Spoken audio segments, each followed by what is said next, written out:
নমস্কার, কেমন আছেন সবাই? রন্ধনে বন্ধনে বাঙালিয়ানায় সকলকে স্বাগত। আজ আমি আপনাদের ঘরে দেখাবো আমার খুব পছন্দের একটি রেসিপি বেগুন বাহার। তো চলুন দেখে নেওয়া যাক আজকের এই রেসিপিটা।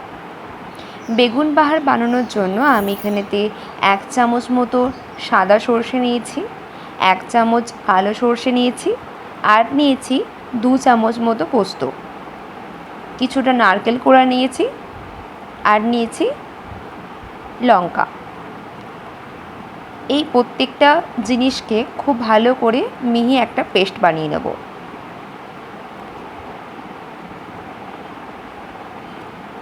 এখানে আমি ছোট বেগুন ব্যবহার করেছি, আপনারা চাইলে বড় বেগুন ব্যবহার করতে পারেন।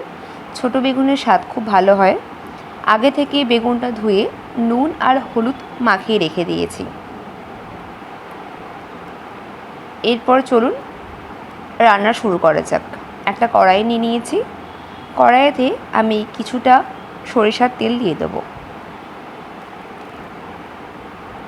তেলটা একটুখানি গরম হতে দেব। দেখুন তেলটা আমার গরম হয়ে গেছে। ওপর থেকে আগে থেকে নুন আর হলুদ মাখানো বেগুনগুলোকে দিয়ে দিলাম। এবার খুব ভালোভাবে ভাজতে হবে। গ্যাসের ফ্লেমটাকে লো টু মিডিয়াম করে রাখবেন, একদম কমিয়েও রাখবেন না আর একদম বাড়িয়েও রাখবেন না।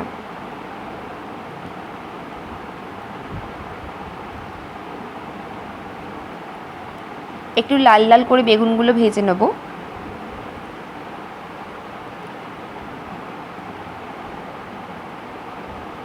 দেখুন আমার বেগুনগুলো অনেকটাই লাল লাল হয়ে এসছে।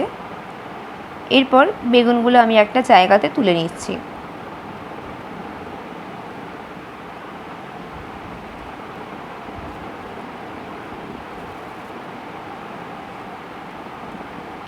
বেগুনগুলো একটু লাল লাল করে ভাজলে বেগুনগুলো একদমই ভেঙে যায় না।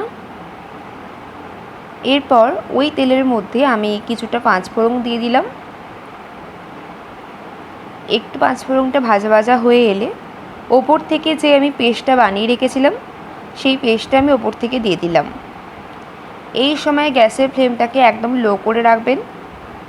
একদম লো করে না রাখলে মশলাটা জ্বলে যাওয়ার ভয় থাকে।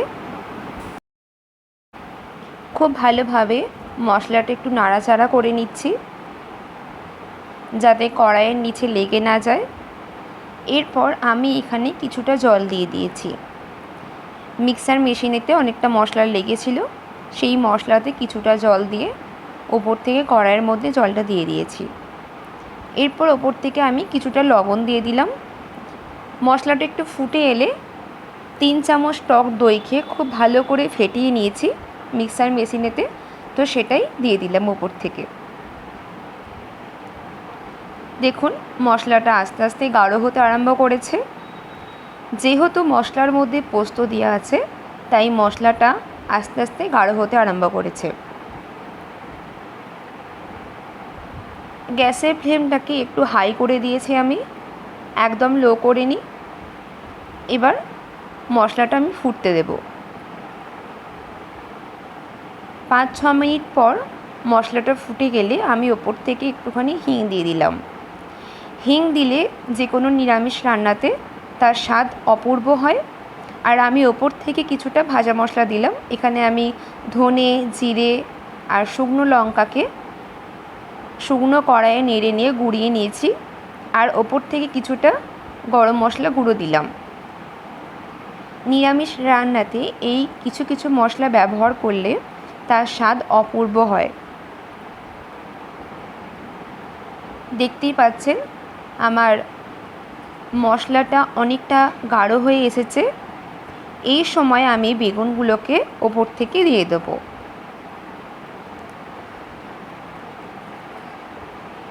খুন্তিটার সাহায্যে বেগুনগুলোর গায়ে মশলাটা খুব ভালোভাবে লাগিয়ে দিচ্ছি। গ্যাসের ফ্লেমটাকে একটু লো করে দিয়ে মশলাটা ফুটতে দেব।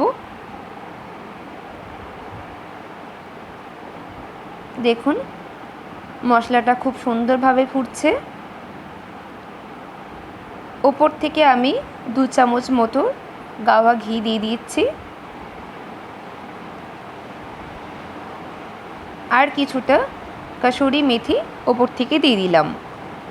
গাওয়া ঘি আর কাসুরি মেথির জন্য স্বাদটা অপূর্ব হবে। নিরামিষ বেগুন বাহার প্রায় তৈরি হয়ে গেছে। 2-3 মিনিট রেখে কড়াই থেকে নামিয়ে নেব। দেখতেই পাচ্ছেন মশলাটা কতটা গাঢ় হয়ে গেছে। আমার বেগুন বাহার একদম তৈরি। এবার নামিয়ে নেব। একটা পাত্রের মধ্যে নামিয়ে নিয়েছি। দেখুন কতটা সুন্দর দেখতে লাগছে। নিরামিষ দিনে অবশ্যই বানাবেন আর সকলকে পরিবেশন করবেন এই বেগুন বাহার। চ্যানেলে নতুন হয়ে থাকলে চ্যানেলটি অবশ্যই সাবস্ক্রাইব করতে ভুলবেন না। আর নতুন নতুন রেসিপি দেখার জন্য অবশ্যই কমেন্ট করবেন, প্রচুর শেয়ার করবেন, লাইক করতে ভুলবেন না। আজ তাহলে এই পর্যন্তই। দেখা হবে নতুন একটি ভিডিওতে। ততক্ষণ ভালো থাকবেন, সুস্থ থাকবেন, সকলকে ভালো রাখবেন। ধন্যবাদ।